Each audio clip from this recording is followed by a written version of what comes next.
मैं इंटरव्यू में स्वागत है। यह है आपका विजय दम्बिया, वेल्स अकेडमी का फाउंडर। और रोज़ हम सुबह 5 से 10 मिनट मैसेज बोलते हैं। ये माइंड रिन्यूअल मैसेज है। ये माइंड रिन्यूअल प्रोग्राम से आता है। माइंड रिन्यूअल प्रोग्राम 20 साल का रिसर्च और 23 साल का एक्सपीरियंस से आता है। ये रोज़ सुनिए, सुबह सुनना है, रात को 9 से 9:30 बजे तक सुनना है। आप सबको स्वागत करते हैं। और एक डिस्क्लेमर देना चाहते हैं, हम किसी धर्म को नीचे नहीं डालते हैं, किसी को ठेस नहीं पहुंचाते हैं। सब धर्म बोलने वाले परमात्मा को ऊपर उठा के दिखाते हैं, सत्य बोलते हैं, कड़वी सत्य बोलते हैं। ये कड़वी सत्य सुनते सुनते मीठा हो जाएगा, बहुत ज़रूर सुनिए और रोज़ सुनिए और आपका ज़िंदगी भी मीठा हो जाएगा। सबको स्वागत करते हैं।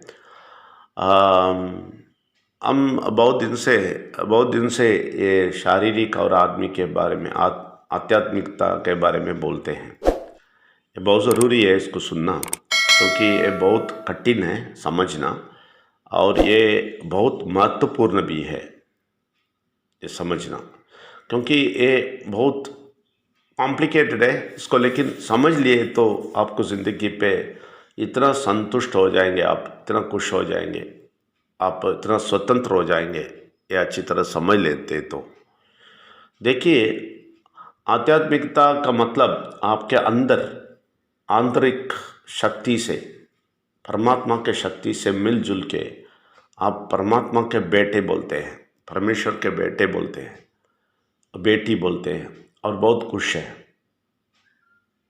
ये तो चलता रहता है, लेकिन आपके बाहर शारीरिक में आप ज़रूर शारीरिक ही होता है, लेकिन आपको बेनिफिट क्या है और बाहर के दुनिया लोगों का लॉस क्या है, हानि क्या है, ये बताने वाला हूँ।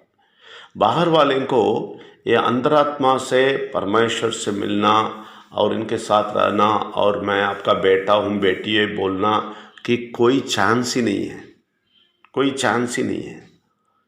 वो 100% शारीरिक है ना। लेकिन हमें अंतरात्मा में, आंतरिक मन में आप परमेश्वर से साथ मिलते हैं, आप उनसे मिलते हैं और बोलते हैं मैं परमेश्वर, विघ्नेश्वर और परमात्मा का शक्ति को जानता हूँ, मैं परमेश्वर का बेटा हूँ। ये बोलते रहेंगे तो आप आध्यात्मिकता में आप आंतरिक परमात्मा के साथ आप मिले जुले हैं। लेकिन बाहर का शारीरिक आपको डिस्टर्ब करेगा, आपका मन बदला नहीं, आपका आत्मा बदला है लेकिन आपका मन बदला नहीं, आपका शरीर बदला नहीं। तो इसलिए ये मन आपको शारीरिक जगह के ओर लेके जाएगा, वो तो है। लेकिन आप आध्यात्मिकता में स्ट्रांग होके आंतरिक मन में आप परमेश्वर, विघ्नेश्वर और परमात्मा को समझ के मैं उनका बेटा हूँ, परमेश्वर का बेटा हूँ, बेटी हूँ बोलते रहेंगे तो ये शारीरिक जो बाहर होता है उससे आप एक ना एक दिन बच जाएंगे। वो तो आपको तंग करते रहेगा, लेकिन आप बोलते रहना है नहीं तुम कुछ भी करेगा, मैं परमेश्वर का बेटा हूँ, बेटी हूँ। आपके अंतरात्मा से आप कनेक्टेड है, आप उनसे, विघ्नेश्वर से मिले हुए हैं, आप उनसे उनके जैसे हो गए अंतरात्मिक आत्मा में। तो इसलिए आपको डरने की कारण नहीं है कि शारीरिक में आप फंस जाते हैं। फंसते हुए भी आप ये बोलते रहना मैं परमेश्वर, विघ्नेश्वर और परमात्मा की शक्ति का जानता हूँ, मैं उनका बेटा बेटी हूँ।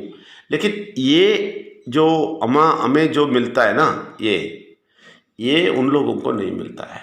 ये भाग्य है कि हम परमेश्वर, विघ्नेश्वर, परमेश्वर को तो जानते हैं, हम बेटे हैं, बेटी है बोलते हैं ना, ये भाग्य उन लोगों के लिए कभी नहीं है। यही फर्क है। ये वो लोग तो 100% शारीरिक है, इसलिए कोई रास्ता नहीं है उनको बचने के लिए। लेकिन आप लोग परमेश्वर, विघ्नेश्वर, परमात्मा की शक्ति को जान लिए हैं, अंदर ले लिए हैं और आंतरिक मन पे आप परमेश्वर, विघ्नेश्वर, परमात्मा के साथ मिले हुए हैं और आप बेटा बेटी बोलेंगे, ये सब बोलते हैं। इसलिए बाहर का ये शारीरिक है ना जो आपको तंग करता है, वो धीरे धीरे धीरे गायब हो जाएगा।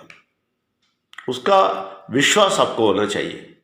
शारीरिक तो है बाहर, अटैक तो करता है मुझे, लेकिन मैं एक दिन 100% बच जाएगा और मैं परमात्मा के साथ मिला हुआ हूँ। परमेश्वर विघ्नेश्वर परमात्मा का शक्ति मेरे साथ है, मैं उनका बेटा हूँ, बेटी हूँ, ये ज़ोर से बोलते रहेंगे, आप उसका विश्वास ज़्यादा करते रहेंगे, शारीरिक का जो अटैक है वो गायब हो जाएगा।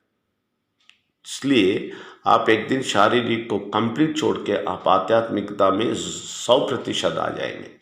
इसका इंतज़ार करिए और संतुष्ट रहिए कि मैं बाहर वाला जैसा नहीं है, मैं आंतरिक मनुष्य को, आंतरिक हृदय में मनुष्य परमेश्वर को लिया है, इसलिए मैं खुश हूँ और शारीरिक मुझे कुछ नहीं कर सकता है। ये बोलते रहिए और खुशी रहिए। धन्यवाद। Thank you very much.